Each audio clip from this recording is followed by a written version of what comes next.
call the City Worship Committee's meeting to order, March 2, 9 a.m. at the DCD building conference room. That's the first order on the agenda is to elect a chair.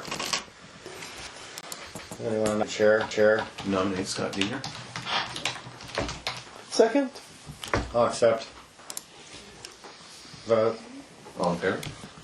That'd be your line. Yeah, I guess. Yeah. All in favor? Okay. Aye. Aye. All right. Okay, do we want to shift any of the items around on the agenda? I think Mark probably wants to get out of here Okay. sooner rather than later, right? I put you Yeah. all first. Yeah. All right, so the first item on the agenda, do you want to start with the on-street parking for the city? Yeah, so this is a request by the mayor to try to help deal with our employee parking situation. It involves moving city vehicles, the ones that are currently in In the lot. So you've got the code enforcement, planning, and the public works. There's 3 vehicles. Used to be the mayor's. The mayor doesn't parks down below now because of the car charging. So he wants to move those 3 vehicles onto Geiger. And so I think he's thinking about the north side of Geiger. Okay. They're up against the Kitsap lot. Kitsap Bank lot. So the only issue with that is just there are, I know, finance department place because it's 4-hour parking. But I think there's enough for them to park all on the south side of Geiger in that 4-hour parking and move around. But that also frees up 3 spaces in the lot. So this is just getting, and then of course we have to change the code because the backstory to this is there was a neighbor that was complaining that code enforcement or police park enforcement wasn't ticketing city vehicles that were being parked out there, and they said you don't have anything in your code that Exempts them. Yeah. exempts them. Yeah. So That's true, we don't. yeah, so we're going to have to, if we do this, then we've got to have to make modifications to 10.12 that allows exempt vehicles. So are we reserving those 3 spots on Geiger just for city vehicles? Mhm. We are? Yeah, I think that's City. we would sign it. Yeah, it would be signed. So I didn't realize that there was a location proposed for this, but one of the issues that I pointed out to HR is one of our employees has a disability placard in their personal vehicle and is on light duty at the current time. And so in terms of getting to the city vehicle, if they're going to be going anywhere, having them park on the steep hill, I think we need to think about that particular employee and where they're parking. Well, if they have a placard, can't they park anywhere? What's their personal placard? I don't know if they have a city placard or if we can ask them to use their personal one. They have a disabled placard? Correct. Doesn't that mean they can park anywhere? It does, but that means they also take it from their personal vehicle to their private vehicle. So I don't know that they have 2 of them. They have 2 vehicles? Well, they drive to work and then they would go to the other vehicle. The city. So Oh, okay. All right. So that's an issue that I think we need to discuss a little bit more in terms of Okay. where that vehicle goes. But I think I think we should push this to the next meeting then, because that's new information that has Okay. to be. Because we are looking at adding signage, 10.12 changes, but we're looking at one of the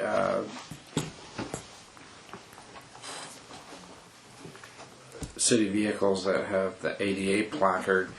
That's not ADA compliant. Right. Do we know how many employees park and how many spaces we have? So how many are going to be short on a given day? Do we have any idea? We don't have it. We don't know. No, Because we know we're not providing enough parking for all the employees. yes. Okay. Yeah. Yeah. Sure. It helped with 720 to I think the 5 spots here, getting those out. But the city never provided parking.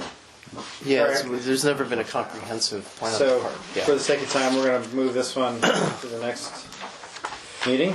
Yeah. Defer. Sorry, I hadn't seen the map. I had only heard it was going to be on street. I thought it could be anywhere on street, not a specific spot. No, and we looked at going on to Prospect, but that's 2 hour. If you wanted those available for people coming to court and stuff, so. Okay, the Okay, next one is parking in front of 817 Sydney. It's an right. attorney's building, it sounds like. Which is 817? Oh, is that That's, the former mortuary? It's, right, no, it's on Sydney, it's East side of the street. it's on the east side, south of Ada. Okay, yeah, it's the former mortuary or the. Yeah. And there's a former. What is it, 917? 817? It's the one that has that upper lower, it's this one. And so basically they feel like the parking out front is being used by commuters. What? So what are they asking? Asking for a They're asking, time limitation on it. putting a time limitation, so. Right in front of their place? Oh, I see. Okay, this is a tricky one. 817 Sydney is generally so that was somewhat recently. I think since I've been here, it was remodeled. It's a law office now, right? Yes, and it's a law office. So they have their on-street parking or off-street parking that Yeah. they provide. Yeah. But so let's go back to their request. What page is the request on? So the building is leased, mostly by attorneys. We have parking lots looking on both sides of our buildings. But because the topography, it's located down on the bottom floor, which is an incline to walk up to the front door. So out of the front of the building, we have almost room for 2 cars. I'm asking for the city to designate the parking strip 1 or 2 hours. Jurors, I think I think a lot of it's people that are jury duty, city or county employees, some shipyard workers. So I'm not disputing that, and I confirm that there is no parking restrictions South of Ada. south of Ada. Right. Yeah. But that's for the whole area. Yeah. All of south of Ada has no parking restrictions except for that snow thing. Other than the snow. Yeah. So the reason I said this is kind of a slippery slope is It should be a spot parking thing. because Yeah. it gets into the on-street, off-street parking criteria. We have very clear, other than City Hall, we have very clear requirements that you are, as a business, you are required to provide off-street parking, and they have off-street parking. It's just that they don't like Other have people to- parking in front of their building. Well, no, they don't want to have to walk up the incline. What incline? Well, Up the hill, that further no, away. no, this incline, that little incline. So they don't like Oh, you, I or they see. don't want the That's two an people. incline. It sort of goes down a little bit. Right. Well, that's the.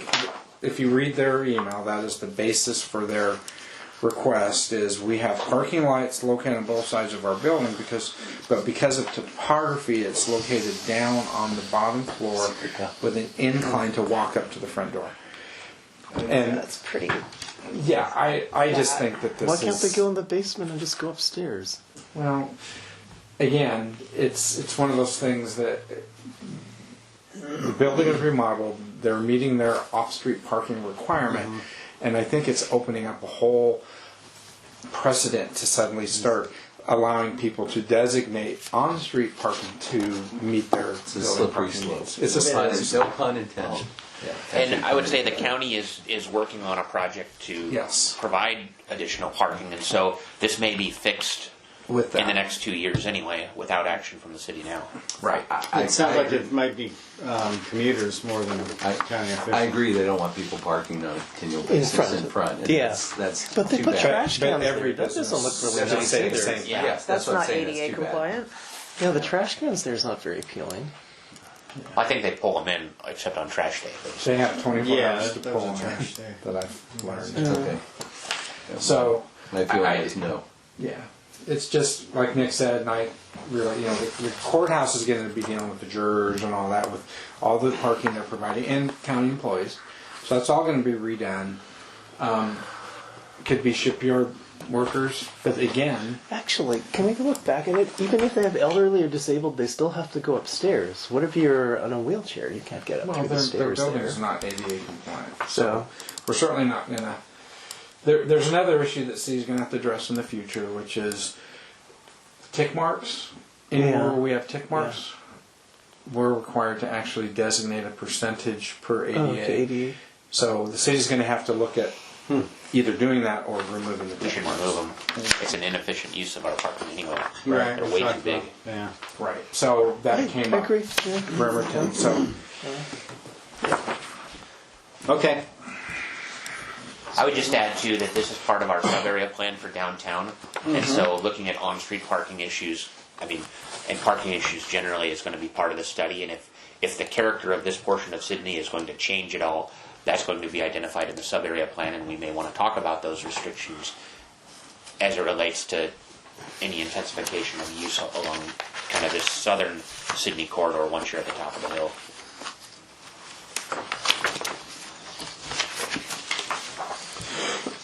okay, and the last one has to do. Veterans Memorial Park property. Yeah. County plans to decommission the Veterans Park.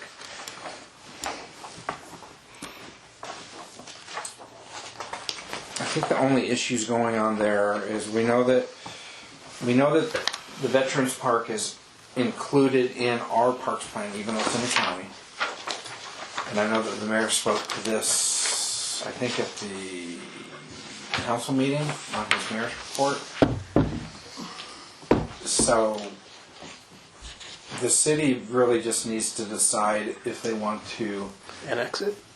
acquire this park. And I know that the mayor in his report talked about It's in the he's in city conversations with Oh, the, it's in city limits. Okay. he's in the conversation with the county to talk about us taking this over. I know that the city isn't interested in purchasing this park, but we would potentially take it. I know that there's residents that are wanting to circulate a petition, and my response to them was, there's a public process for our parks plan that we're going to be capturing all comment, and so that's probably a more efficient way to be on record to support that the city takes this facility over. But at the end of the day, to me the conversation really is going to be similar to the one we had with Gibbons, that we're not going to buy Gibbons because of the amount of Asbestos. deferred maintenance and things like that. And it's going to be the same thing here. If the county wants to give this to us, then we have, we would probably take it. But that's going to push the Parks and Rec Department That's what I was conversation wondering. to the forefront. Yeah, sustainability. Yeah, this is the straw that's going to break a camel's back. We're already kind of at max with our one park employee. One and a half. But it is a nice location for a park in this part of town. Yeah, absolutely. I don't think anybody is going to not support taking that in, but that's going to really be part of that park plan study. is Yeah. How do we do that? Well, and in terms of athletic fields, we really don't have any that we maintain, but this would probably score well if we wanted to do an all-surface upgrade to a park. We could put that in the parks plan and go after a grant to do a field turf or something like that. They use so much. It's used so much between the high school using it, the different various clubs using it. I'd have a hard time turning down the word free, but as somebody told me one time, there is no free lunch. Right. Is there lighting out there? Not that I know of. I don't think so. I don't ever remember. So we know that we have the historical battle between South Kitsap Little League Pee-wees and South Kitsap football for the active club park. Yeah. Givens Active Club Park. And so having some place for South Kitsap Pee-wee football to go, I think would be a huge benefit, but there's no lighting. There is lighting where they're at, because they practice. There's some ambient lighting, overflow lighting on their practice fields, but then their games are played on the baseball field, outfield. So Where's the dog park that they're alluding to? The de facto dog park. I have no idea on that. I think it's informal. I don't think it's any formal. Never heard of dog park Facility. there. I'm going to this meeting, Only three Mark, ones on there. where they're talking about it's on the park No, advisory I don't board think meeting there's- on the there is 18th. one Do you there, want but me they're to using it as a take dog anything park. to Oh, it, that's not good. say anything? I think just be ready to respond to the fact that the city is in conversation with the county to take this over, and that we're hearing from the neighborhood that they would like the city to take it over. Like I said, somebody called and wanted to see what format of petition would need. I said, well, there's no specific format that we require. We'd like it to be voting age, but how do you verify that? So I said it'd be just better to capture it with our parks plan. And Up how's it outreach. used now? Because I remember, I think it's shut down, isn't it? no, well, So a there's year some- ago, I know it there's was used people who use for it, yeah. soccer. Yeah. Because I attended a couple of my daughter's yeah, games there. I was thinking it has had some use. Yeah, but huge. I mean, Dog use, for sure. Continual. And I remember a lot of cars being there. Yep. It's always a huge soccer field. Yeah, I mean, my daughters used to go up there as well. I just thought I heard in the mayor's report that the county was looking at closing this facility. Yeah. And so that's the conversation, is they're looking at closing it. Would we keep it as a dog park? So whatever this is Maybe part of it. I think I you'd love have to the whole set, thing, I think yeah. you'd have to do some work to set it up as one. I think that Scott's right. It's de facto. Okay. So what are you looking for? Just nodding of the heads that we should continue investigating the feasibility of acquiring? Well, yeah, I think, and it's assuming that it's gifted to the city, not purchased, Right. right? And I Right. don't think the committee wants to recommend that we purchase it. Okay. Yeah. Well, maybe a I'd dollar. but I would agree with Mark where you talk about the Gibbons thing. Is I'd like to know what all the warts are on the park, because We need to know what we're taking on. Yeah. because I just What kind of maintenance do they put into it, or Does have they put ABC into it? do a risk assessment for us? Yeah. Can Well, we have they do any that. They do that on our existing? our facilities, yeah, and they would do that if we purchased it. But it would be good to know. It'd be good if they would do it for us before we decide to accept it. Yes. Yeah. I just want to know what the cost is Yeah. before the fact, because if they're looking at accessing it, then they're not going to do anything to it during Right. that There could time. be a whole hit list that would come up on the AD. You could have $1 million worth of That's stuff what on the I mean. AWC or RMSA inspection. Yeah. I mean, we had quite a few. The last inspection over on Active Club Givens, where we had to go and redo bleachers Also- and Yeah. What- all sorts of things. What Fault are they protection. thinking of closing it? I mean, Is it Well, because they They think don't it's have in the the money to city? maintain it. They don't have money. Okay, and they figure it's in the city, so they don't want to maintain it.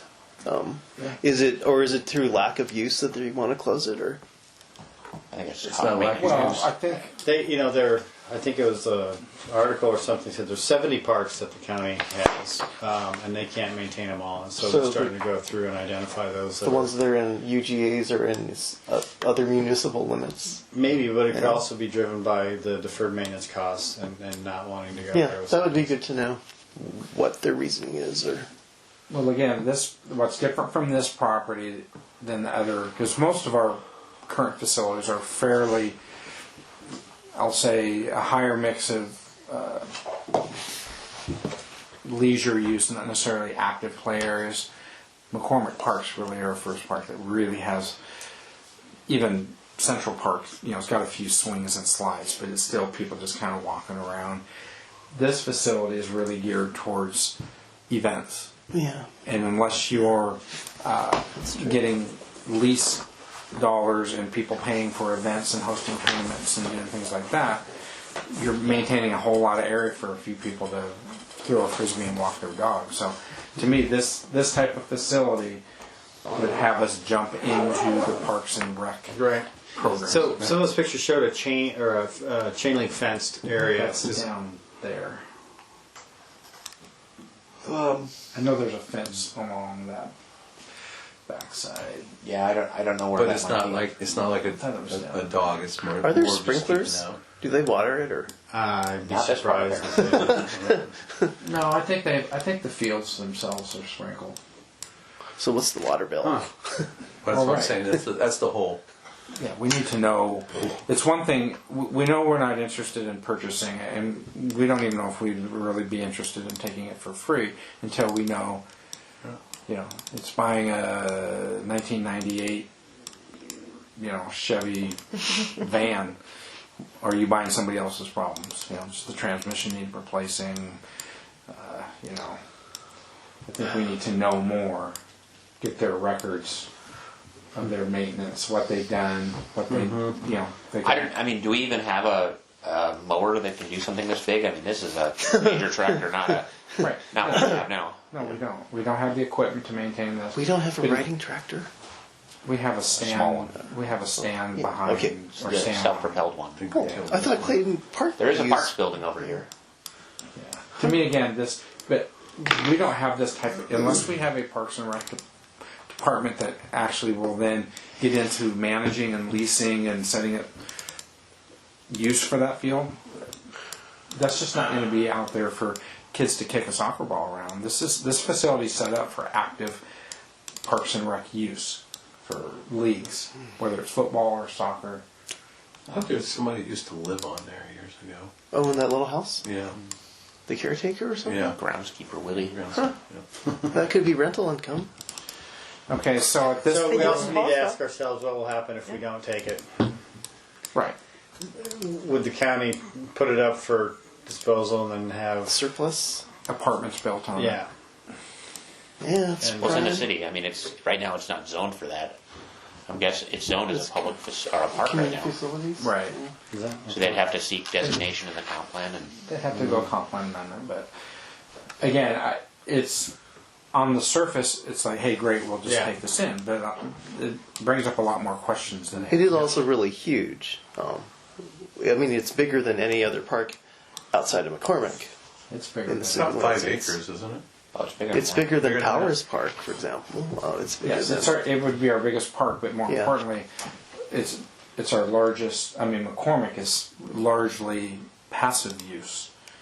The only active 48 use is- acres. Wow. 48. Wow. Acres. Wow. Holy cow. I thought it was So I kind mean, of McCormick Park is 30, and it's mostly woods. Right. So this is Well, increasing right.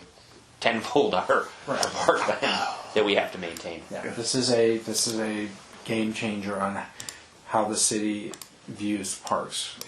This will force us to have a Parks and Rec department.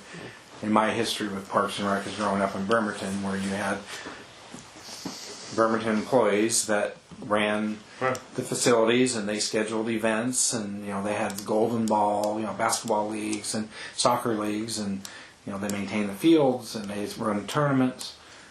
We're becoming a real city. Well, Yeah. right, but Yeah. it's creating a department. Right, but that goes. There's like two minimum, probably 3 or 4 FTEs that would come with this. And that's one of the things that the mayor talked about, Rob talked about do we go out and ask the citizens, what do you want? Right. So to me, that's part of the parks plan conversation. Okay. Okay, so I guess this is more to come, More to or come. or maybe the response back is we support it, but only if we need to. Rob, in his conversations with the county, need to include their list of maintenance or deferred maintenance items. Look at their annual budgets. What do they spend? How many staff do they have dedicated? Things like that. Information. And I wonder if Beckwith, as our consultant, would have any information in terms of acquiring future facilities. Do we need to look at what's a typical FTE count or equipment needs for a park facility of this size with these types of amenities? I would think that he would be able to come up with numbers for that. Yeah. So okay, Do you need to be here for this conversation too? which one is it? Oh, this is the new one that Here's came in. The homeless parking, overnight parking. Number 6. It just got handed into the counter this morning. Oh, this one, that one. This is the one that on with the church. Yeah, Harrison.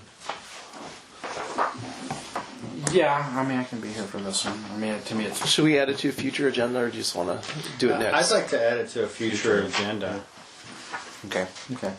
So Maybe that way with we some can get some maps or some. Also, some background, because it sounds like it's been a conversation with staff previously. Well, I mean, just for history for the next meeting, this is a situation where we have this angled parking in the right of way. So it's a bit odd that it's kind of associated with the church, but it's actually in the right of way. And so it's part of our 10 point. It's in our parking ordinance now. Which church is it? Capital Christian DeKalb, it's near Central Playground. Oh, this one. Yeah, that one. Gotcha. Yeah, so the angled parking right there. I see. So it's in 10.12, and changes that were made to it were due to requests by the church because they were having shipyard employees parking there. So it used to just be there were no restrictions. Unrestricted, So yeah. on the church's request, the city changed to 2 hours because they had shipyard workers. Or it's 4 hour parking now, I all day think. long. And now it's created this kind of catch-22 or full circle where it's come back as now that it's restricted, but then they opened it up for kind of homeless parking. That what we need to do is we need to add like we do in our parks, no parking dusk to dawn. But with this legislative Supreme Court decision, we can't necessarily do that. So this is just a whole wormhole at this point. Yeah, I think it transitions nicely into issue 6, and I think issue 6 may inform whether there's some alternative long-term solution to this. This isn't. Okay. Yeah, I guess the important thing. This isn't really a parking thing because it was changed from no parking restrictions to 2 hours specifically to deal with shipyard parking. But now that it's being used, our simple solution would have been 3 months ago. We would have put no parking dawn to dusk or dusk to dawn and would have resolved the situation. But the church uses it at night because they have events. So that wouldn't work for them. But again, that's not. I mean, after that dusk. gets into the other Yeah. conversation. This isn't really Yeah. church parking; it's public Yeah. parking. But that would mean no neighbor would be able to have a guest and park there overnight either. So it's very inconvenient. Well, right, but we're trying to deal with the homeless issue. They are trying to deal with the homeless issue. Now the city's trying to grapple with the homeless issue and what we can and can't do, given certain legal decisions. So, yeah, it's kind Should of. we jump to number 6? Yeah, let's- Because, might as well. That's a nice transition. So in your packet towards the back, you're going to see a bill that is all in strike through and underline, the standard formatting for the legislature. And on page 7 of that bill is where the part that applies to cities begins. And so you see section 3 there on your packet, Page 7. Councilmember Chang. Essentially, what this law proposes is, first of all, if a city has already taken action on any of these issues, the state law is not going to preempt previous local action. And so what our attorney said is, hey, this may get approved, and if the city wants to preempt any of this, it needs to act very promptly.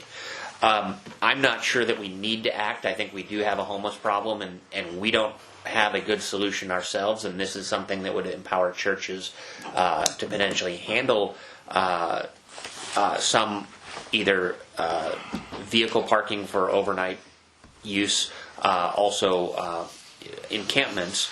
And I think the good thing about this is it requires that a church still meet its underlying parking requirements. And so only if a church has surplus parking can they use some of that surplus parking to provide for homelessness accommodation.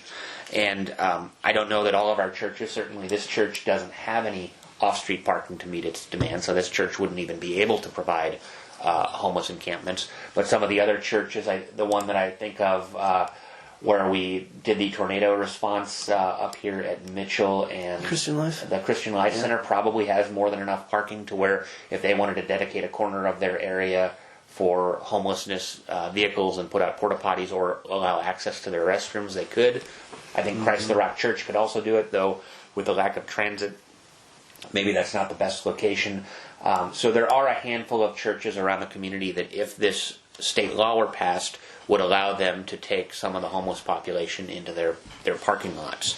But again, that's using off-street parking. It's not using.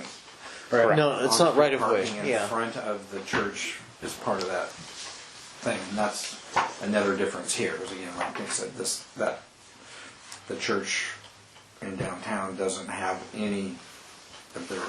They have zero off-street parking because it wasn't a church initially. I think it was some sort of a business grocery store or something. So I think when you read section 3 and then subsection 2, it says, except as provided in subsection 7 of this section, a city or town may not enact an ordinance or regulation that does any of the following things. And so this prevents us from passing laws that limit the homeless parking to a temporary use. So it means that it could be permanent if a church chooses to allow permanent use of a parking lot.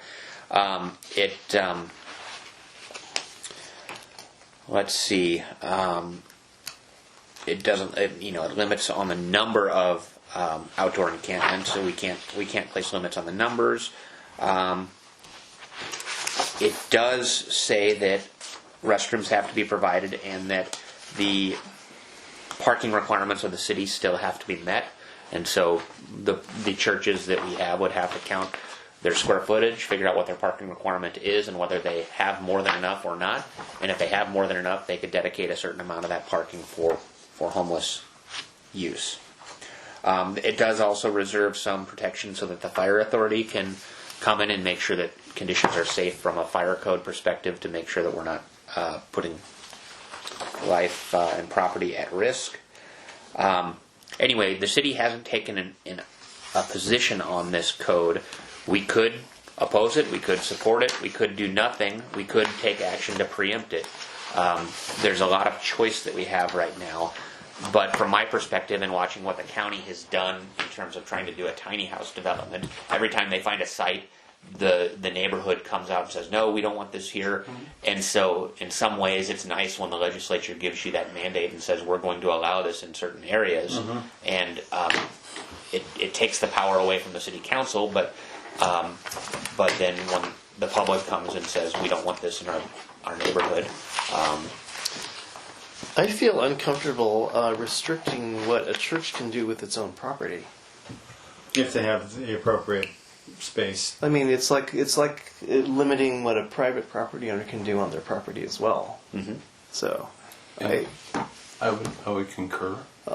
And I, not having read this, so I will ask. You're talking about essentially. You're not talking about allowing homeless parking. You're talking about tiny. It could be any. It could be tiny houses. It could be either tents. or. Yeah. It could be RVs. I mean, Yeah, that is kind of a little bit of a line drawer for me, because I would like something permanent that has, some type of organization. After especially seeing what happened in Tacoma with the encampment and The Citizens Park. and the cleanup. Yeah, that was a disaster. yeah. Well, Been cleaned up. the churches, that one's been cleaned up, but Yeah, but it the was, the churches are in charge of managing this, and so That's what I'm saying. Yeah, I understand that, but still. So, I'm not sure I understand. You're okay with the legislation and the city not taking a position? No. Yeah, I was with Fred on telling people what to do with their property. However, I'm a little bit against anything as opposed to a structure or Well, is it something else. telling them what they can do with their property, or just saying that only if they qualify that they can, if they wish? Yeah. I thought that's what I heard. yeah. That's what. But it's not restricting tents versus RVs Yeah. versus tiny houses. Unless we did Right. Yeah, you would have to take Caveat. action to preempt this, That's what I'm assuming saying. that this is going to pass. right. Thoughts? My thought is to have the city sit back on this one and see what happens. I'm okay if churches have adequate parking to begin with, if they want to take on a greater role in helping put a dent in this. Yeah, I mean, I think the number of churches that even have room Right. for this is probably 3 or 4. So, But at the end of the day, that's up to their board to decide Yeah. whether they want to open that up or not. Right. Mayor? I guess And some of those other improvements, bathrooms and so on, that may be a deal killer for some of them as well. Right. I mean, porta potties are easy enough to set up as long as you have, people willing to donate the money to pay for them. Right. But then there's no shower facilities. We're at number Sanitation. 6 Yeah, right you're now. collecting garbage and you're managing people that aren't following the rules and using drugs and Yeah. We've done it's that. these 3. Does that go okay? There's actually an organization We're called gonna talk about Project that in the Share, next which meeting. is representatives On-street of people. many local churches No, we need to do that that. are they're incorporating 30 into second 501c3, conversation. and they're creating Collecting a template We for just deferred. providing services for this because they actually want to be the supportive services for the tiny homes Right. that would take care of the maintenance. And I believe that with that tiny home project on Salmonberry, there are, I want to say, conditions that have to be met, like fencing. And, So, All right. so is the recommendation just to sit back on this and not take a position and also not take any action to preempt? That's what I'm hearing so far. Still not sure about you, Jay. No, I will defer, but I think I like it a little bit more. I'm a little bit more in the concrete, so it doesn't get to be unwieldy. But as was pointed out here, that's a congregational church issue, and you're hoping that people do the right thing. I just don't think hope is a plan. That's all. I think they're already limited, and I haven't read this either, but I think it's already limited what they can do. So But- if we take action, does our code preempt the bill then? That's I don't think so. You don't think so? I think that homeless camps could be built at churches. I think there's only 3 or 4 of them that probably have enough parking because they still have to meet our parking standard. Oh, I thought I heard that there was language built into this that would have allowed preemption.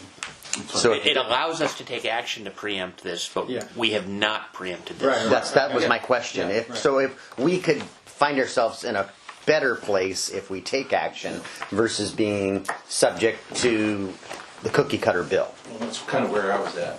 And it's a staff time though. I recognize that. Well, and I don't know what the timing of when this could be voted on either. Session's ending in 2 weeks, Right. so So- I don't know. I don't know. Yeah, that I don't think we have time. I don't unless think we it's did an emergency. realistic that we're going to take action. Do you have any? Well, did the attorney want to do something about it? Is that why it was proposed to Our us? attorney hasn't even seen this. This came Well- from our lobbyist. This came from Oh, this came from Jennifer. Jennifer. Said, Yeah, hey, Jennifer. Are you aware of this? You may want to take action. Yeah, that was not our. It was not our city attorney, but our land use attorney, Okay. who happens to be a Bellevue City Council member. Okay. So she's. So Yeah. when you look through this, beginning really on page 3, or bottom of page 2 of the proposed legislation, it looks like there's a lot of structure to what they're contemplating here. There is, and page 3 is actually the county portion, so it's really page 7 that applies to Page cities. 7, okay. Yeah, page 3 through 7 applies to counties, and then 7 through I think 14 applies to cities. Okay. So We're a code city, right? Yes. So section 4. Section. section 4, sorry. We'll get there. I think it's mostly the same language. They just have Yeah. to go through and apply it to each type of local This government. packet? Yes. So page So- 13. All the way in Yes. the back with the underlined bill. Oh, in the back. Okay, there we go. Page 13. Thank you.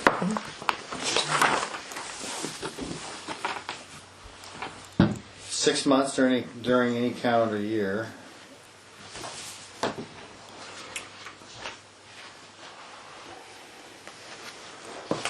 Or 4 consecutive months.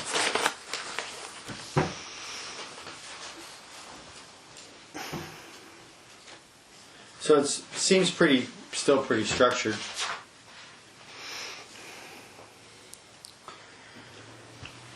Right, but there's an enforcement component.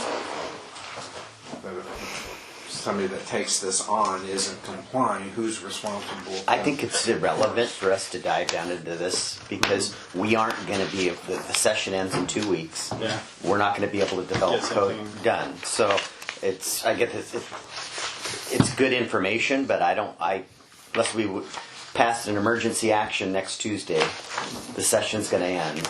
and we don't know if this bill's going to pass or not. So Jennifer just would- watch, sit and watch. Yeah. And I think we're just going to have to, unless Nick sees something that warrants us taking an emergency action on Tuesday night. Yeah, again, I see this as really it's a church option for those that qualify.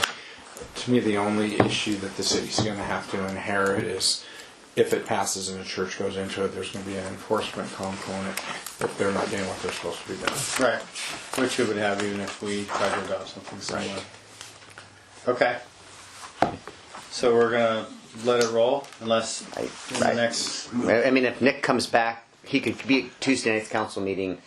We got to go to an executive session because there's something so alarming in this Right. that we need to take an emergency action. Otherwise, I don't see that we can develop code. Yeah, I don't even know where to start with this. Yeah. The amount of time between today and next Tuesday's meeting is This not a lot for addressing something this complex. item 1 is kind of a pressing issue that, and it'll only take less than 5 minutes. Do you want to talk about it again? They tabled it, I understand, to a future meeting. Well, and you might not be aware of this, but part of the reason that it was tabled is that one of our employees has a personal vehicle with a disabled placard, and so their ability to get in and out on the hill and going to the hill. But we're not going to eliminate the park handicap spot. No. It's for the city vehicle and making it accessible to somebody who has a. But he can park in the very first stall. With the city vehicle, is that what you mean? Yeah. It was explained as it was going to be on the hill on. This whole on but Geiger. this first hill, this first stall should be accessible. I mean, no more than the gravel, no worse than the gravel lot. He's up there, he's crossing the street. Well, no, nothing on Geiger to get down with the vehicle is going to be ADA. It's all. I mean, they're just the grade. Yeah, it's just great. It's stupid. But he's not in a wheelchair. No, but I don't want to talk about personnel issues too much, but I think we need to have a discussion because Okay, well, I raised it with HR because I had heard that this was coming. Okay. I hadn't seen the map until today. So Okay. I thought it was just anywhere on the street. I didn't know it was a specific location. It's this whole string of stalls up by City Hall. On the south side of. So we have 3 city vehicles that sit in this gravel lot. Okay, these are 4-hour parking, and I have a half a dozen employees that are doing the 4-hour shuffle. Okay, and we want to take the 4 city vehicles and put them there because they'll be exempt from parking and designate these similar to what Bremerton has done. I was even considering all 5 because, as you can even see today, we've got trucks parked out in front of our doorstep all the time. This should be for customers and make this a designated city and But city you want to do vehicle. that on the north side of Geiger, not the south side. You want to do it on the Kitsap Bank side, right? No, I do not. Okay, well, it doesn't matter. I mean, the Up ADA against City Hall. Okay. Yeah. I thought you were wanting to do the other So side. the uphill side. Well, they're Doesn't they both have a slope, but up against the building. This is really their curb. This is our curb. So anyway, the issue was to take these, put them out here, and then open up 3 more stalls to employees. And that was the first I'd heard the ADA issues. So if there's general support, we'll work through those issues and figure that out, and then take it to a work I study. think there was general support, just that was one hanger. Okay, so we'll work that out internally, and then bring it to a work study. if Would it's those city vehicles be ticketed if they were on the street Yes, they would. anywhere? Is there something we could do to exempt them Well, we have from? to make changes to. Like So if they had a all we're commercial gonna do license is plate?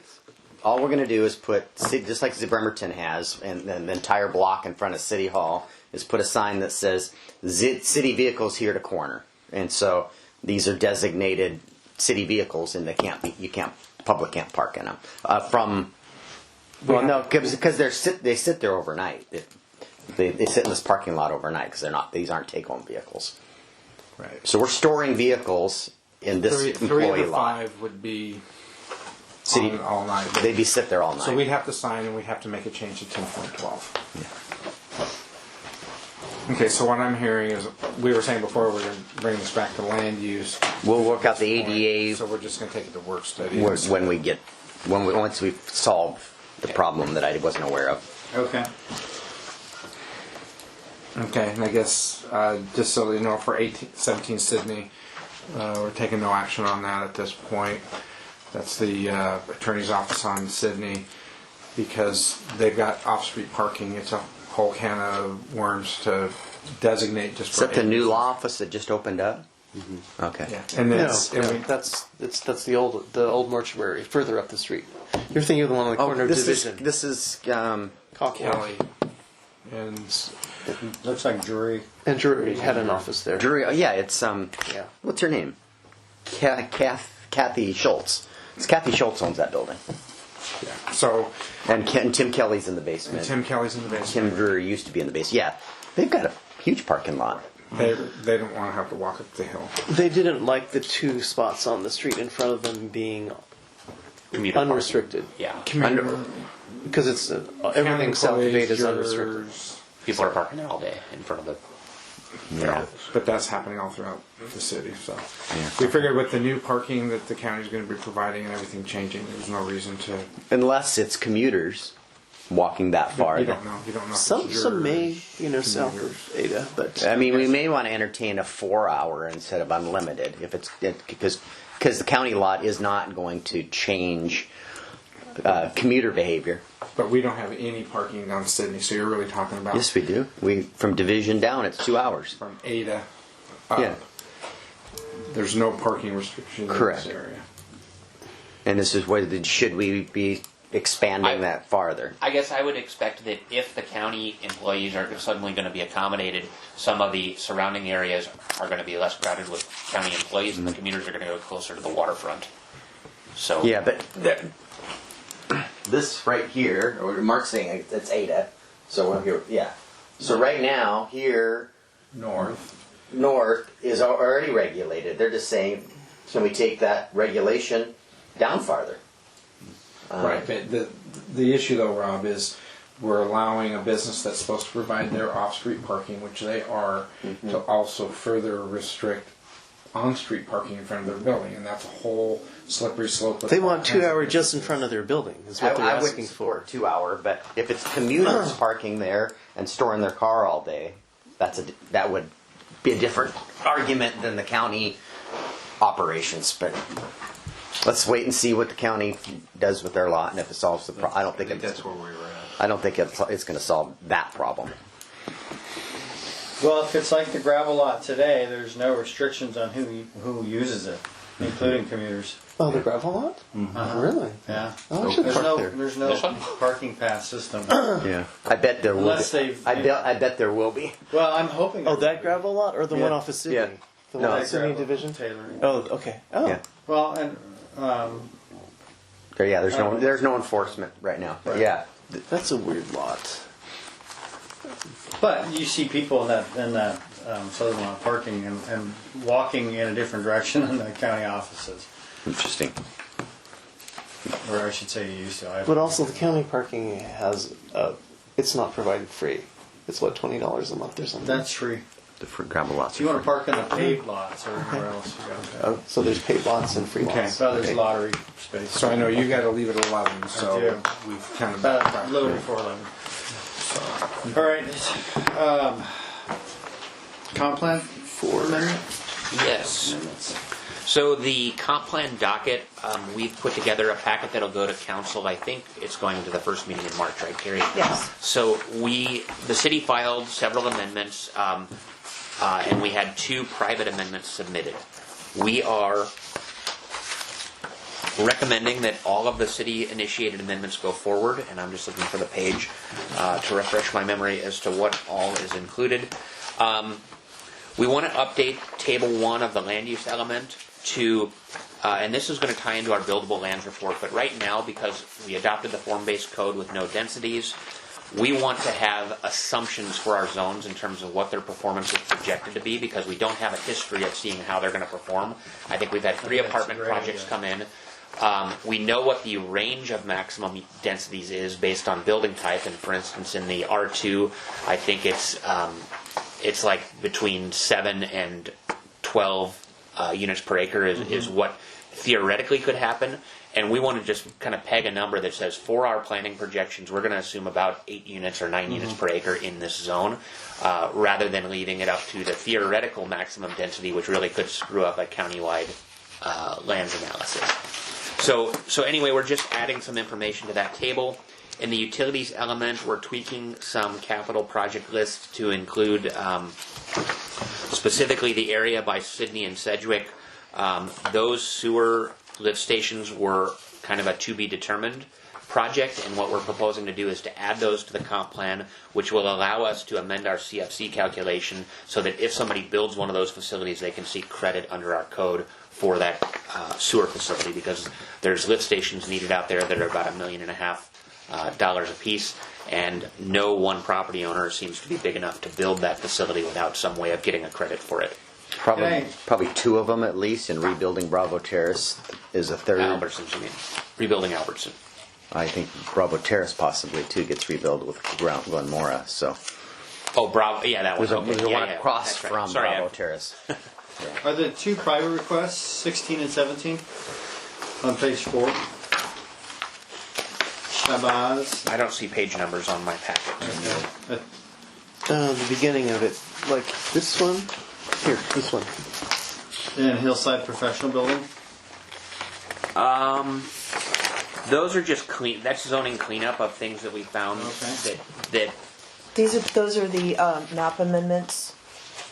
Did you say we had a couple of proposed map amendments? Yeah. we have 2. We have one of them. Lars Klinsland wants to amend our center boundary for the Sydney Sedgwick because Oh, okay. it bisects his Okay. property. All right. And this is going to tie into our multifamily tax exemption discussion. Mm-hmm. And if for some reason the city council decided that you had to be in a designated center in the comp plan, only a portion of their property would be eligible. So Okay. he wanted to expand that boundary to make sure that all of this property was included, not just a portion of it, which I think makes sense. The other one, Carrie's markup to the project narrative where he had requested greater acreage. Yeah, he Okay. got the wrong center. So Oh, we discussed it. He had me do that and initial it for him. yes. okay.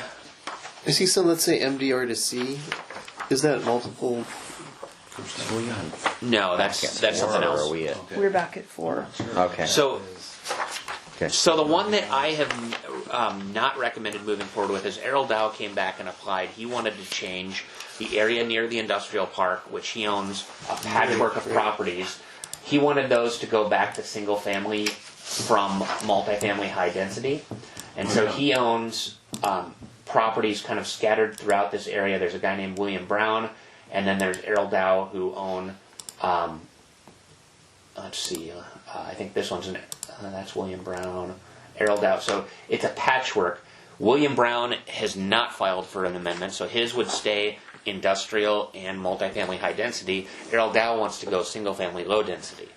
And so what I've been telling him is I said, look, this whole area needs to change together or it needs to not change piecemeal, because it creates a patchwork of zoning where you end up with a checkerboard of housing next to industrial, which doesn't make any sense. Mm-hmm. So he filed his amendment. The other owners in the area did not file their amendments, and so I've excluded it from the docket. The code actually says I'm supposed to put forward a recommended docket, and I consider a number of factors when deciding to recommend an amendment be brought forward, and that one is excluded, and if he wants to withdraw his application, we'll give him a refund. But we don't think it's prudent to go forward with that amendment. He can still then petition the council because he's submitted an app. You've denied it, but he could still come to the council meeting and ask that the council add it back in. He could, yeah. Can he appeal your decision or It's your not determination? It's not appealable. Okay. Because Correct. it's kind of, because he can come to you guys and say, Right, but hey, it's not formal appeal. yeah. Squirrel here. Last year before, we had 9. I thought there was 9 units out by the industrial that became signal. 9 I units. thought for some reason, never mind. So what happened was there's a creek Yeah. that runs through here, and we talked about this. So everything along Old Clifton was changed to be multifamily, high density residential. Okay, that's But okay. the problem A couple is years, yeah. that Errol Dow owns some of them and Dick Brown owns others. William Brown. Bill Brown. Or I'm sorry, yeah, William Brown. Yeah. Sorry. So it's multifamily, not single. Yeah, Earl Dow owns some of these. No, it doesn't and make so sense to we do wanted it patchwork, to be yeah. all one or Yeah, all the other. Right, yeah. Right. And Yeah. for whatever reason, they bought this property together, and how they divided it up did not make logical boundaries for development. There's no water here, and the logic was make this high density. We'd hope somebody would grab a group of them and bring the water line up here. Right. And it won't happen at single family dwelling. That property will never develop. Yeah, and Errol Dow does have wells approved, but they're only for single-family type development, and in terms of doing sprinkler systems or things like that for multifamily, it wouldn't work with wells. It has to be That's what it municipal wants water. to do it. Yeah. So We don't want we're going to dump there too. We don't want people drawing water out of the ground near the dump. No, it doesn't. We do another water taste test. So anyway, I don't think there's anything real controversial. It's mostly cleanup of some zoning map issues that Carrie's identified and some infrastructure planning, and then also the 6-year tip will get amended through this process. And so right now you're only asked to adopt the docket so that the Planning Commission has its marching orders and can start the comp plan I amendment do process. have a question. Yeah. I do see the MDR to C on, I guess, page 3 and 4, which Scott was referring to. Both, I think it's items 14 through 17. Okay. Oh, I can explain. Okay, this. so they would become commercial on the comp plan? No, what Okay. this is, the city-sponsored map amendments. When we did the big rezone a couple of years ago, we changed all of our zoning designations, adopted new ones. We tried to get everybody consistent with the comp plan. So your underlying comp plan designation was the same, even though we didn't do a comp plan amendment at that time, but we missed some of them. And so this is just making them consistent. So right now, like your church, like the Christian Life Center, it's currently zoned low-density residential or designated in the comp plan low-density residential, and it shouldn't be. So we're proposing to designate it as public and community services. That's on page 1. That's the first one. So it's just making it, the zoning is correct, but the comp plan designation is not. So we're going to tell them, your zoning is right. You know, it was done a couple of years ago. We didn't change your comp plan designation at the same time, and it's inconsistent. So we just want to change your comp plan to be consistent with your zoning. Nothing's going to change about your entitlements, your ability to develop. We just need to have both of those be consistent. So there's just a handful of these that we needed to change throughout the city. But if you, okay, I hear what you're saying. And I'm but sorry, which one were you looking at? 14 through 17? That's parts of Sydney that would become commercial? This is the Kitsap County General Store. It's the neighborhood store. Okay, on 715? 715 and 717. So that's at Ada, right? Or Where is that on the map? 715 Sydney. I think that's Sydney and it's currently the county SAIVS. So that would become commercial though. That's what Yeah, I'm concerned is there's a section there that would become commercial. The zoning is neighborhood mixed use, which is Okay. a commercial zone. But right now, the comp plan says it's residential. So we just need to make it commercial underlying on the comp plan map so that it's consistent with the zoning. Should that be business professional though, versus or Yeah, some I'm sort just of a comfortable with commercial I mean, what It's kind of, neighborhood mixed use, which is similar to BP and or MDR. right. That's the zoning right now. Right, the zoning right now is NMU, neighborhood mixed use. So it needs a commercial designation in the comp plan to underlie it. It shouldn't be residential. I thought So we're not NMU gonna- could apply on residential or commercial properties. Go ahead and. Because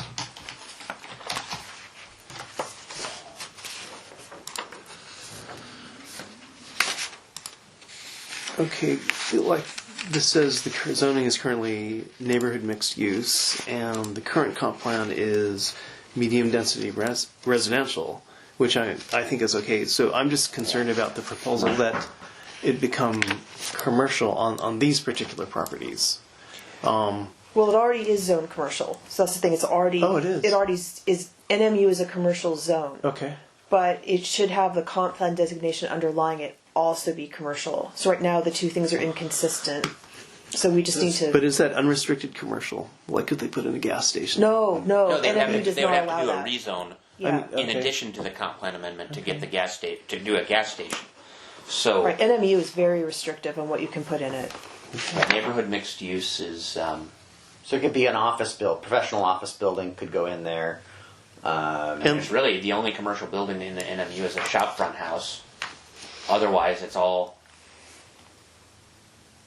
residential uses. So meaning it would be mixed use, where you would have housing on an upper floor and a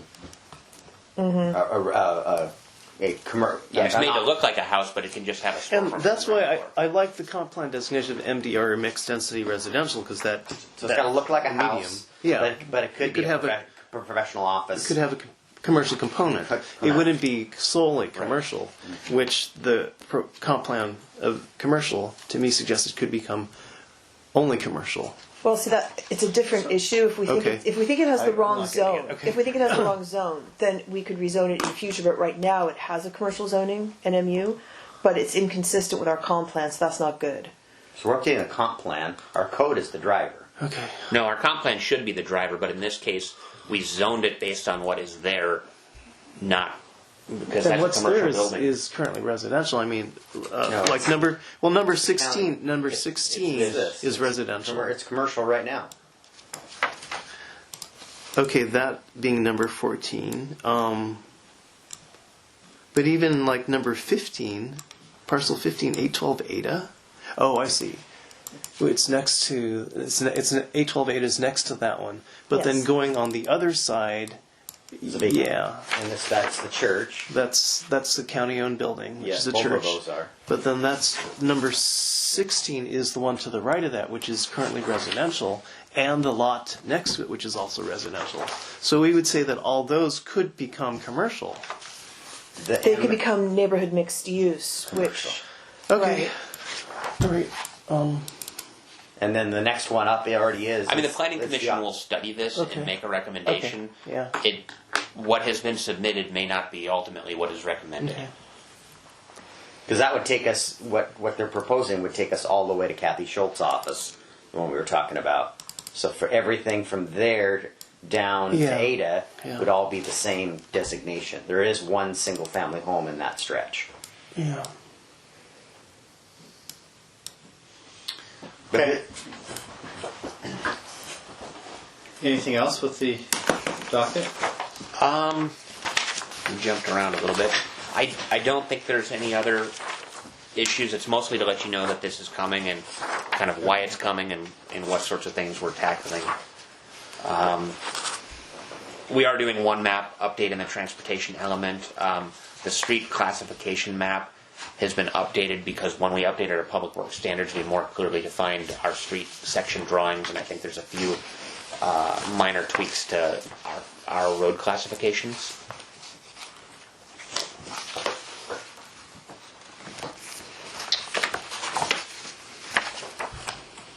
Okay, so on, revision. on Veterans Park, there's Yeah. really nothing, you can take that off there. I mean, I've given it to you in the mayor's report. We're going to Right. put it on our parks study, and if we end up with a parks district, we don't want that to go away. We would like that park versus the county closing it, and that's. But we've got to have resources to do it because Yeah, we decided that. Yeah, we on a decided. Yeah, deferred yeah. meeting. We hit all We that. reordered the agenda. We talked about it. I think there's Okay. a lot of Yeah. questions for the county. Yeah. Mark Yeah, had a Sustainability. pretty good idea. yeah. of But we've what got to have a questions parks to ask. district. If, Yes. And we- for us that- to be interested. And we said that, yeah. Okay, revisions to the design standards. Are we ready for that one? Yes. So, McCormick North, the first phase of that is going forward, and McCormick North is at the Figley Road, Old Clifton intersection, and the buyer of the lots there, I think there's about 80 lots that are in this general area of McCormick North. They came in and are trying to look at their product types relative to the design standards we have for single-family homes, and they brought to our attention a number of concerns that they have, and so in working with the Planning Commission, we've started moving these amendments through as a proposed change to our single-family design standards. One of the things that our form-based code did was it said that when you build a new house, the ground floor of the house has to be elevated 2 feet above the street. And that's something that is fairly common in older neighborhoods. But when you have a lot of topography like Port Orchard, when you have a lot that's sloping down, it means that you're going to have to use a ton of concrete to elevate that house to get it up to grade. And so it's a cost issue, I think, and it's also just a functionality issue for the home builders to meet that sort of standard. And so part of the reason we wanted to elevate the houses was because we reduced the front yard setback. So if you're going to bring it closer to the street, we wanted it up a little bit higher. It creates privacy and gives a better view from inside the house down onto the street, so that it's kind of an eyes on the street issue. So they're going to set if we're going to relax that, are they going to set the house back farther? Exactly. So we've said that if you want to not comply with that 2-foot standard, you've got to go back to the 15-foot setback. So houses that don't meet that will have to be pushed back a little bit further from the street. The other issue that we had was our code currently says that the main entrance to a home must face a primary street. And I'm going to pull up a product type, and let me go to take a little trip up to Paulsbo on Google Maps. They have a development by the same developer who they've got a very popular product type that includes an entrance where the door, it'll take me a minute to find one of these houses. The door is actually going into the side of the house rather than straight on. And what they're finding that on the lot width that we have permitted at McCormick North, if you have the front entry requirement, it makes designing the interior of the house much more difficult. And so they asked the Planning Commission to consider allowing this type of floor plan to be constructed. And if you remember, the reason we have design standards, a lot of it is what was built out at the Ridge in Port Orchard. That looks like the Ridge, And actually. it's got more architectural detail than the Ridge, but it's similar in some ways. And so when you got out to the Ridge, you had a lot of houses where, the Garage. these doors are facing the front, but they're so far back in the front of the house, and there's so little detailing on the house that we really wanted to try to make a more attractive neighborhood. So the Planning Commission looked at this issue and said, they were comfortable going forward with it and at least discussing it at the next stage, which would be a public meeting. And so there's a change there that would say that the front door can face a primary street, a side street, or Side yard. or side yard. Yeah, correct. So that's one of the changes that was requested. On cottage housing development, they have an example where they want to build a cottage or a housing unit above the carriage houses, so the garages. They typically cluster the garages in 4 or 5 garage bays. They want to be able to put an apartment above that as part of a cottage development, and we didn't see a problem with that, and so that change is one that is being brought forward as well. We haven't seen many cottage developments, and I'm not sure that we're going to see one as a result of this change, but it's certainly possible. We're going to see some townhomes, though. I think. But that's a different issue. Okay. Yeah. So the density is really getting in north. Yeah, that north is definitely going to be a more affordable product than what you see in McCormick Woods. I saw concepts Wednesday of the commercial component, and have you seen those yet? I've seen some, but I don't know if they're what you saw. And what he envisions is like a Seabrook type, where it's kind of a plaza, type small retail into it. So if you've been to Seabrook, you kind of envision what he was talking about. So Interesting. So on page 6 and 7, another issue that was identified had to do with porches. Our code, as we adopted it, said that a porch had to occupy 50% of the front of a house. That works great when you're in a craftsman-style house where the garage is on an alley. It doesn't work good when your garage is at the front of the house, because if you have a 40-foot house and 20 feet is garage and 20 feet is house, that means the entire front of the habitable portion has to be garage. So we wanted to redefine the minimum porch width to say that it's 50% excluding any portion of the building that's occupied by a garage along the frontage. And so we've included some new graphics there that show a house without a garage, a house with a garage, and a house with a two-story garage and a house with a one-story garage, to show that it doesn't have to be quite that wide. The other thing that they requested and Carrie, I don't know if we don't have the image here, but they wanted to know whether the porch had to be 6 feet deep for the entire width of the porch. And do we have that graphic saved anywhere? I think it might be in the Planning Commission folder. I'm gonna pull this up. And they wanted, it'll be 6 feet at least to the door, but they wanted to have a narrower portion wrapping around the front of the house so that it would, because the problem becomes you end up with these rooms in the front of a house that are kind of dead space, and a lot of the homes at McCormick have them where they make it a den, but it's really far forward relative to the rest of the house, and you have to walk a long way within the house to get to the back of the building. That was our February meeting, right? Yes. Let's see if that picture is in here. Maybe. So they had a bunch of illustrations of the houses they want, that they're considering. Let's see here. Oops. I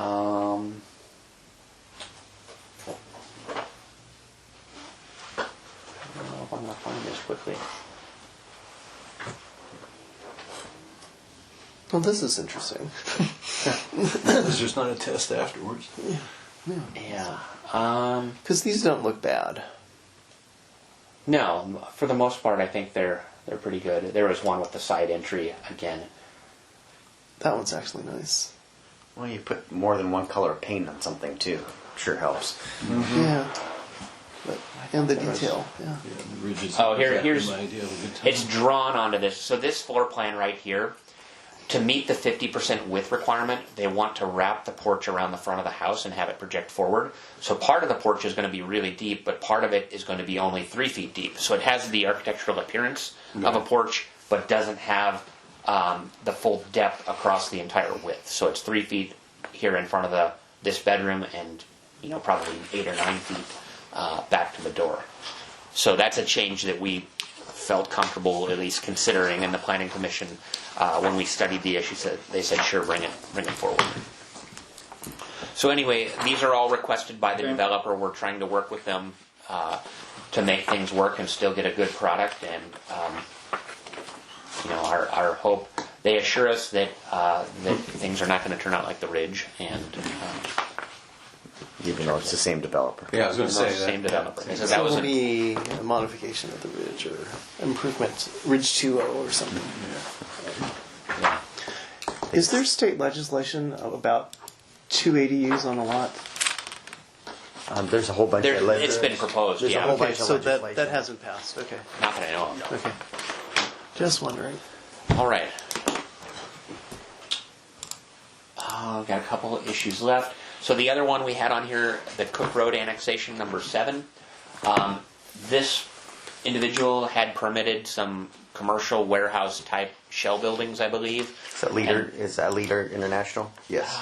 No. This right here. This is, yeah. Yeah, that's okay. So their access comes up Leader International. They have some buildings that are permitted by the county right now. They are now inquiring about annexing because they want to get city water and not pay the outside the city rate. I like it. So I don't see any issue with Can you annexing zone out this. a little bit? Yeah. Where's we are the, The end of are they the connected? end of the industrial Yeah, park. industrial. Okay. Yeah, our I just shop. needed to visualize. Our shop is right there. here. Yeah. This is Kitsap And the Composites. road is actually barricaded, so This you is can't get through here on Cook Road. This has to come through the industrial park. Although this existing house has an access, I believe the development's approval, and Scott, you may know this from your work, but I believe that they had an agreement to come off of Leader International did, yeah. Boulevard. So I have no objection to them filing the petition for annexation. I don't think this is going to add any liabilities to the city's books in terms of taking on infrastructure. Have they already paid their permit fees to the county? Yeah, So is it residential or what? it's industrial, Oh, industrial, okay. commercial industrial. Okay. Yeah, boxes of files. Interesting. So that would just be a pretty simple annexation, I think. But would they have to re-permit their project with us? No, not unless their county permits And what do expire. they want to do? Sorry. Industrial. Okay, so just build out. I might have the files here. Sorry. Scott can tell us off the top of his head, probably. Well, I don't know if they identified what their. I think they were just. They're shell buildings. Yeah, exactly. Ah, commercial. Commercial. Yeah. Okay. So it's not going to be Commercial or storage, industrial? not storage. Nah. Could be. Maybe I don't have that file. Okay. Storage is, I don't think so, but Doesn't- storage is more appropriate there than it is on Bethel. It looked more like storefronts. I mean, it could have been Yeah. it could be selling building supplies or more like warehousing. Okay. I see what you're saying. Okay. You're saying storage units. I was thinking Yeah. storage equipment storage. No, storage Yeah. units, yeah. Okay, I agree too. It's better than we that. got affordable housing, and then we got fireworks sales. For affordable housing, I just wanted to know what was happening on Sherman with Housing Kitsap.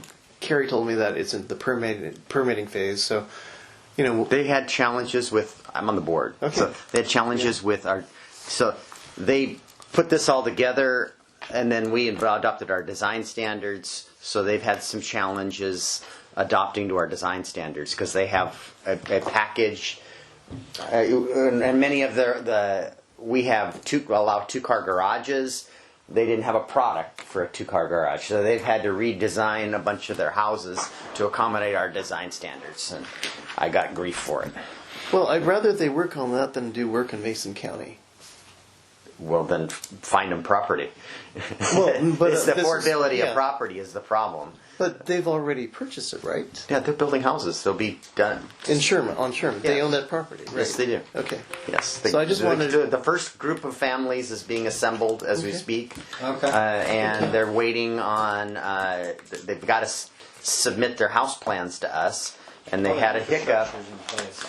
Yeah. They had Yeah. a hiccup because they had these. They have cookie cutter houses that they build because they Don't have. fit our design standards. Then they Okay. didn't feed our design standards, Okay. so they had to tweak that. Okay. Gotta get Scott out of here. So Okay. they've got another project behind Puerto Vallarta that they're working on a piece of Good. property. The last issue which we need to address is fireworks sales in accordance with Chapter 5 of our code. When we adopted the zoning code, we had fireworks called out as a specific retail use, and we only allowed it in the commercial heavy and the industrial flex zone. We don't actually have anything zoned industrial flex right now. It's available if we wanted to zone it, but commercial heavy is pretty limited on the zoning map. I mean, it's Fred Meyer, it's Albertsons, it's Walmart, it's Safeway. Most of these fireworks stands have been operating on properties that are residentially zoned, are churches, and so they are technically not meeting the city's zoning standards for fireworks sales. I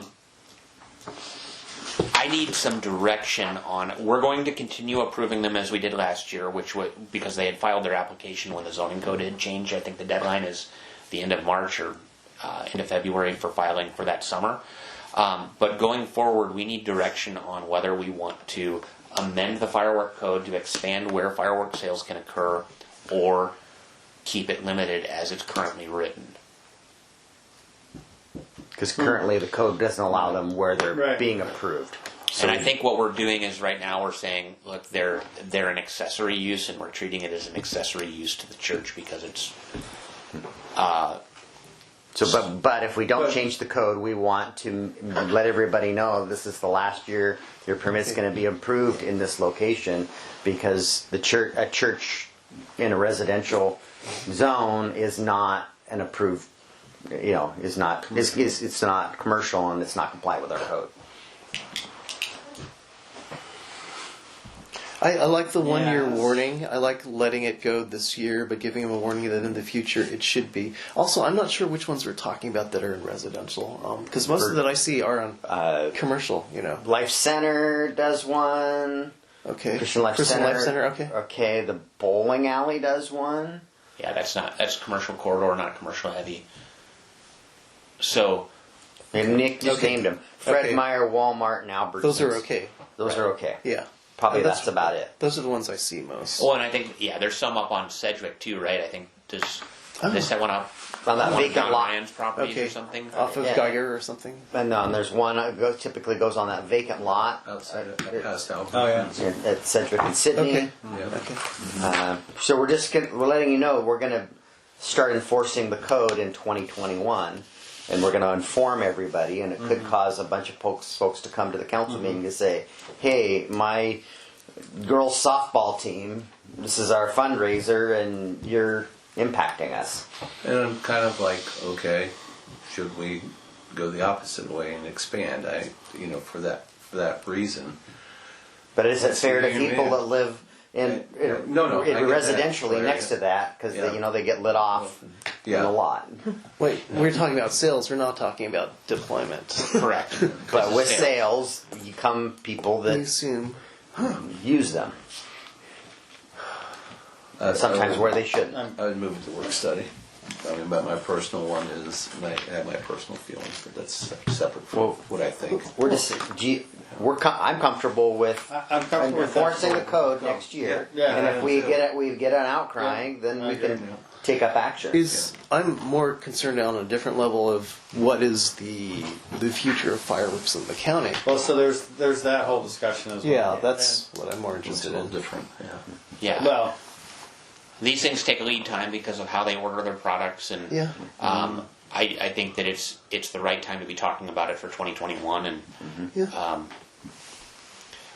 the way that the interpretation works is I can issue an interpretation that's good for this year and say that it's an accessory use. However, that has to be codified in the following year, and if the planning commission didn't act on it, then it would revert to fireworks being allowed in the commercial heavy zone.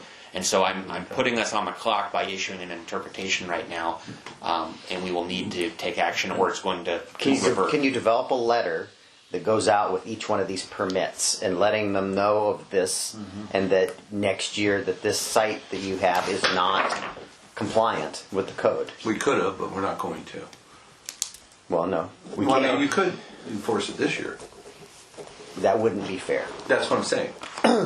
Okay. Yeah. That's I don't want to say. that's- We don't think we need to say No, that. no, letter. I know that. I'm You're just correct. saying, We I'm could. talking about what here. Mick could choose not to take the action he's going to Yeah. with the interpretation. I like it. so I got to run, but I had one last question, kind of in addition to the agenda. But Cheers, I see, is up for a parking variance from Is it? Yes, 60 administrative parking variance. Administrative Yep, reduction of 20 or I something. thought it was 15 to 20. something like that. They've provided a study. And what is the basis for that? I get concerned when I see not a little reduction, but a pretty significant reduction. I mean, I think it's cost, it's water table, I mean, They're on the one hand, they're choosing to size their building or their development such that they're putting themselves in the position of having to ask for that. Right. Essentially. they are putting on-street parking along their frontage, which will create some additional parking that I think we're going to restrict Yeah. to 2 hour or whatever it is that they seek in terms of a reduction. The other interesting thing here that I'll point out to you, They're still 1-to-1 though, aren't they? Are they? Is that what it is? yeah, they're 1-to-1? 1-to-1. For one-bedroom units? I think it's mostly one-bedroom units. Yeah, 1 and some 2. The other thing that's interesting is this parking lot here is actually in the right of way. And I don't know how it came to be, whether there's some old agreement, but I think the complaints that I've heard have mostly come from the owner of this facility. And I wonder if it's because he knows that this is in the public right of way and it would be available as overflow parking for the apartment complex. Really? It's public land. Wow. How much of it? All of that's in the right of way. I think the right of way goes right up to the front of his building. I think. Oh. Yeah, so that parking facility is in the Bay Street right of way, which I don't know who built it, who permitted it, whether we charge for it, whether there's restrictions, whether we tow. Well, it's not even in our right of way; it's the state's right of way. Correct. Oh, what a mess. So in any event, I don't know that this parking is even used at night, and I think this That's is true. going to be That's true. available as a flexible source of parking for these apartments. Possibly. How many units are they talking? 40? 40, 40? I think Okay. it's a 39 or 40 unit Okay. building. right in that range. It is a concern that they are asking for a parking variance. Well, and it's a good size parking variance, probably right up against the limit of what can go What, down 60 here. to 40 or I don't know. They're going 1-to-1, but it's not that radical of a departure compared to what we require downtown, which is no parking at all on Well, the we ground floor wouldn't do uses. downtown that way now if we were doing it, would we? You could. That's what the code says. Yeah. You could. I mean, if we were starting Developers from recognize scratch. they need at least 1-to-1. Oh yeah, I'm saying that. But if we were redeveloping Bay Street now, we wouldn't say that they didn't have to have any, as Yes. they did in the past. We would. We'd exempt it from. Current code doesn't Require it on the Right. for ground floor uses. Is So the other thing I would say is that, parking, if parking isn't available in these apartments, it's going to be harder to rent the apartments, and that's going to have an impact on price potentially. So I think that you're potentially providing some affordable housing in walking distance to transit because the person who's going to rent that is going to Not have a car. not have the demand for a car, or they're going to make a sacrifice to have only one car because they're so close to transit. Are they going to put charging stations in? They're required to. Yeah. Yeah. Okay, thanks for the update. Sure. So we'll adjourn at 11:10. I would expect this parking to